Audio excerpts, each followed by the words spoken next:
April 10th, 1963. 200 miles off the coast of New England, the most advanced submarine ever built is speaking to the surface. It will be the last time. She was the first of her class, the lead boat in a new generation of hunter-killer submarines. The USS Thresher was designed to be faster, quieter, and dive deeper than any submarine in the world. Her purpose was simple: to hunt and destroy. The USS Thresher, pride of the fleet, demonstrating her unparalleled power during these crucial sea trials. Following the confirmed movements in the Eastern Bloc, the nation's defense readiness has been elevated. We are now at DEFCON 3. Depth marker 850 feet, 900 feet, and holding steady. Point minor difficulty. Destroy Soviet subs in the silent, crushing depths of the ocean. On board were 129 souls, seasoned sailors, officers, and civilian engineers, all of them the best in their field. After a recent overhaul, Thresher was undergoing crucial tests. The final test, a dive to her maximum depth of 1,300 feet. Above, the submarine rescue ship USS Skylark monitored their progress, listening to the routine check-ins as Thresher descended into the dark. For hours, everything was normal, professional, controlled. April 10th, 1963. 200 miles off the coast of New England, the most advanced submarine ever built is speaking to the surface.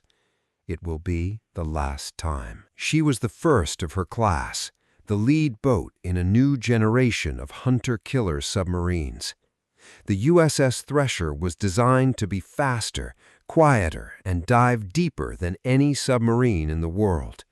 Her purpose was simple: to hunt and destroy Soviet subs in the silent, crushing depths of the ocean.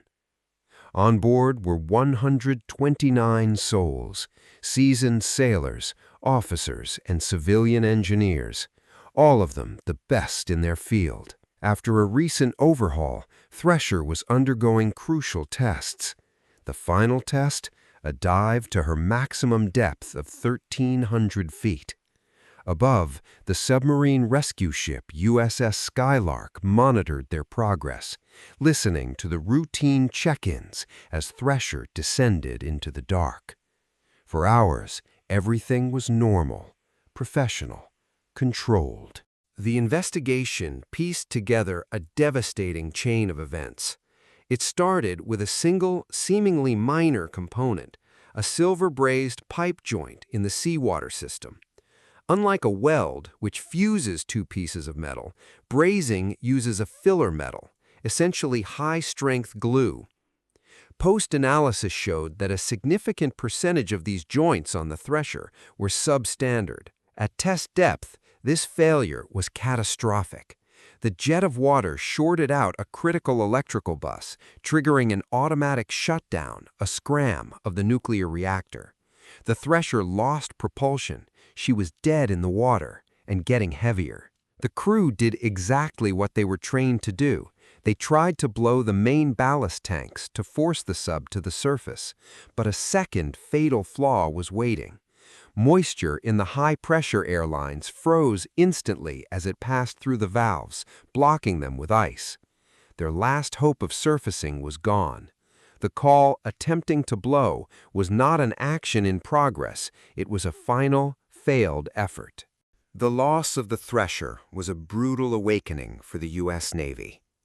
The investigation concluded that the disaster was not the result of a single error, but, quote, a consequence of the philosophy of design, construction, and inspection that had been allowed to develop.